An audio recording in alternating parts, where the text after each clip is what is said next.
Buddhism and Western psychology meet in terms of these behavioural patterns which we want to change.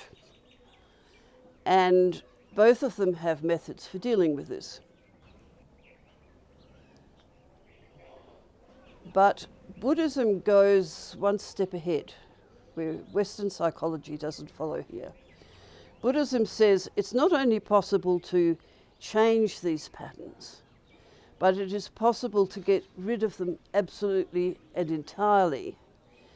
And you may still experience some pain if you break your leg, but you're not going to experience other results of it. So if you break your leg, that's painful, but you're not going to get angry with the reason why you broke your leg or upset or things like that.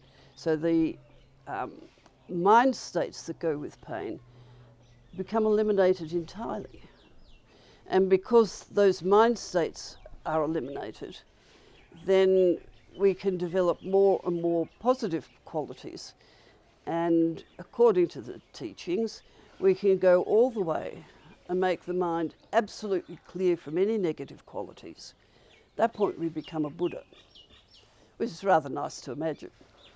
So there's a continuum, which is all spelt out in the texts, but which is a bit boring to study if you're not actually interested in the ways of getting to those higher stages. But if you stop and look at some of these lamas, and particularly His Holiness the Dalai Lama, and say, how did he come to be the person that he is? And he has written books, and there are books about his life. He gets up and he meditates. He watches his mind. His whole training as a child has been about compassion as well as wisdom, and how to develop compassion and use compassion. And you see this in his eyes, and you hear this in his teachings. So that if you ever have the opportunity to meet His Holiness, which I have had, so it's been great, he treats you as a very close personal friend. And if we could do this with everybody, of course it would make a huge difference. But in the West, compassion is not regarded so much as being of benefit.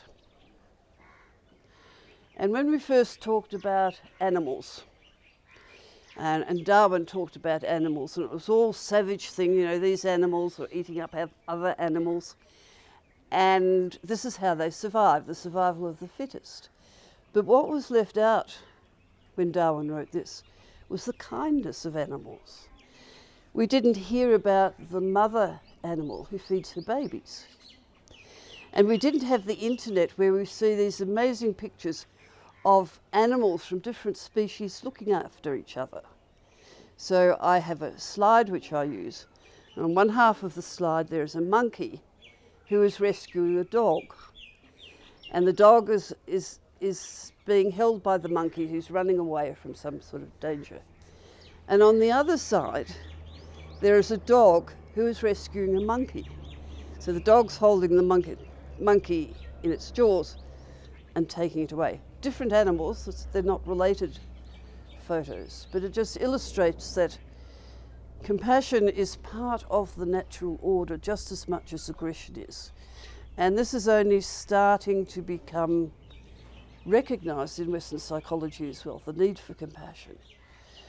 And particularly when it comes to addiction, there's more and more emphasis on the fact that people with addictions are often left in a state where they have, or been in a state where they have never ever experienced compassion of any sort.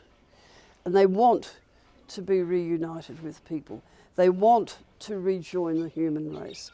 And the only way they can find to do this is through drugs, either giving them some way of partying on, or by just blotting out the pain of not being connected.